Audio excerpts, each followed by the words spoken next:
Welcome back. Our Newsmaker this morning is part of a 26-state coalition challenging the constitutionality of the president's health care plan, also called the Affordable Care Act. And the result could have a major impact on your health and the state's budget.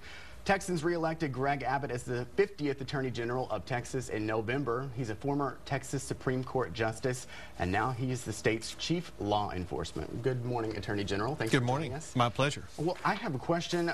We mentioned that Texas is part of this 26-state lawsuit opposed to the Affordable Health Care Act, and a lot of Republicans call that the Obamacare. And I understand that Texas opposes this legislation on two fronts: the fact that the federal government will mandate individuals must buy health care, and also the fact that this will drive up Medicaid costs in Texas. And what do you think our strongest argument with this case lies? Well, first, I think it's so important for Texans to understand that even though we are challenging the constitutionality of Obamacare, we believe that we do need to improve our health care system, improve access to health care, ensure that things like pre-existing conditions are met, ensure things like portability. So we want to see more Texans, more Americans have better access to health care, but access to health care is a very noble cause, and however noble a cause may be, it's essential that Congress pass a law that doesn't trample the Constitution. If Congress tramples the Constitution, it will erode the document that has made this country so great. We believe that Congress trampled the Constitution by passing the individual mandate. This is unprecedented in American history, where Congress is for the first time ordering Americans to go out and purchase a product. When we had our hearing in front of the federal judge on the summary judgment motion in our case, the judge said that Congress had never before extended the Commerce Clause of the Constitution so far as to mandate that Americans go out and purchase a product. And if this law is upheld as constitutional, there will be no limit to congressional power. Now, we all know that one thing that we Americans stand united on, and that is our liberty. The more power that Congress asserts, the less liberty we Americans have. So we believe that this law is essential that it be stricken down. Otherwise, the liberty, not just with regard to health care, but with regard to every other thing, is going to be impaired and encroached upon. We had the U.S. House of Representatives repeal of this earlier this month. Are you expecting any other big updates for your case? Well, we are expecting something new coming up tomorrow, frankly.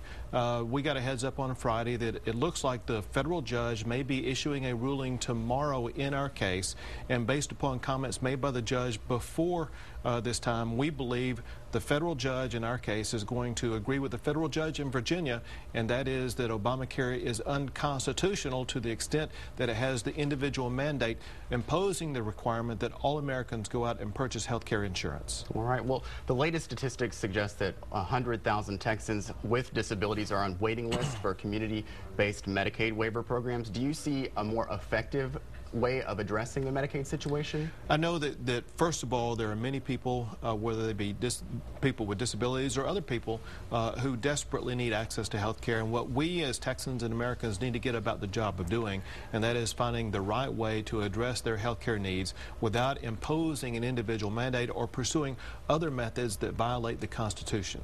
Now, you being, the state's attorney, do you ever talk to supporters that have the concerns about the health care law, talking about Texas having possibly the highest insurance rates in the country?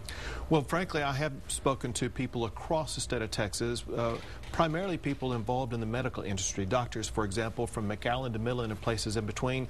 And uniformly, doctors say that with the passage of Obamacare, they are getting out of the business of providing health care. There's no doctor I've ever talked to who says, you know what, I really want to go start expanding my health care practice because of Obamacare. Here's my point in that.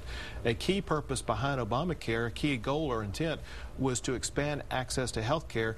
The opposite is going to happen. With the passage of Obamacare, more doctors will be getting out of the business, meaning it's going to be harder for patients to gain access to their doctor, to health care, because those doctors are not going to be there.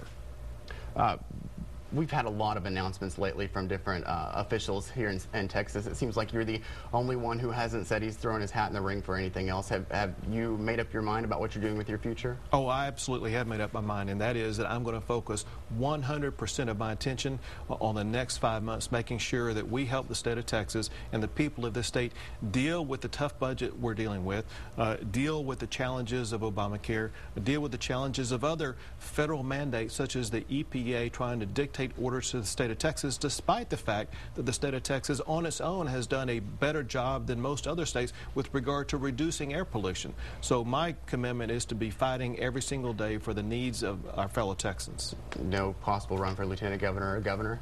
Listen, I just got elected as Attorney General, and my focus and my duty and my responsibility to the people who elected me is to be the best possible Attorney General of the state of Texas I can be, to help protect them, protect their lives, protect their budgets. Last words, we got about 30 seconds. Can you tell us how your suit will help with the whole state problem that we're having with budget proposal? Yeah, good point, and that is that another component of Obamacare is that it will require the state of Texas to come up with about $25 billion more in the first 10 years of implementation. That's money that the people of the state of Texas just don't have right now.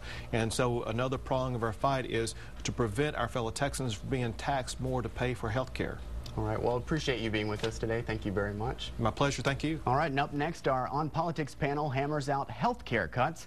And it's not too late for you to join in on the debate. Click the blue box at the top of the KXAN.com homepage or onpolitics.com and chat away. Session 11 will be right back.